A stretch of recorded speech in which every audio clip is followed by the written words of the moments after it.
All right, let's get to it. There's a third. Once again, I'm air quoting. You can't see me. I'm air quoting people. A third family unit shows up. So as much as anyone listening is like, this can't get any weirder or crazier, can you please tell me about the third family unit? I'm really enjoying your euphemism of family unit. It's so quaint. Let me just say that this third unit was basically called a festering sex complex. That's one of the visitors who in this called these people it was an orgiastic family unit, I guess you could say.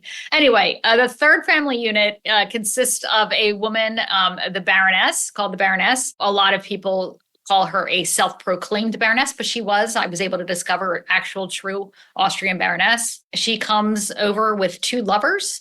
She had been married at the time, but had two lovers. Her husband seemed to travel a lot and basically was probably happy to be rid of her. She had two lovers, one of whom was sort of the higher up in the hierarchy of her affections, and the other sort of demoted occasionally.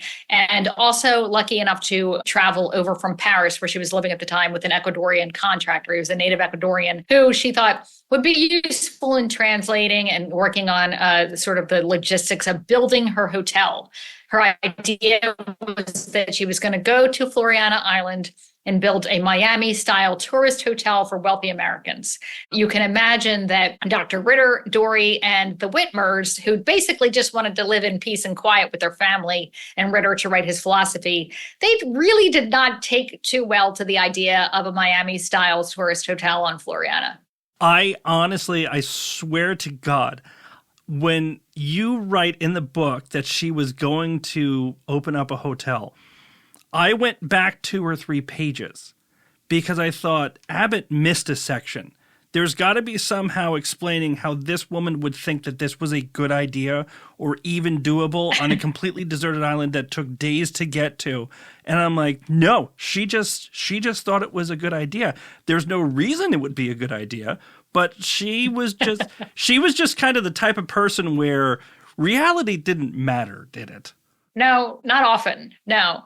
I mean, the thing she had going in her favor was that we're coming off the 1920s when this sort of exotic international travel started to become available to people who had money. And if you still had money when the Great Depression was, underway, which was, of course, not a lot of people, but if you did, you took these sort of lavish world cruises. It was sort of the era of like these, world cruises where they would go to several stops in the South Pacific. It wasn't just point A to point B like in, yesterday. You were making several stops. It was taking months.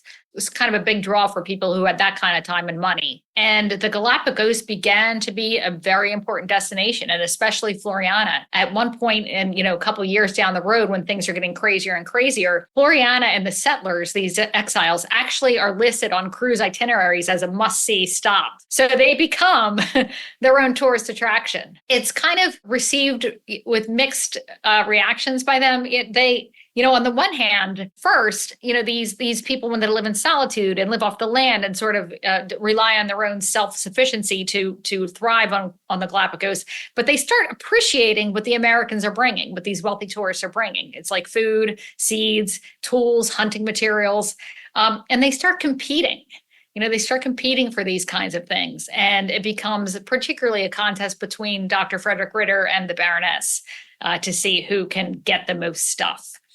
Which I think is, in the case of Frederick, is just a really wonderful example of hypocrisy.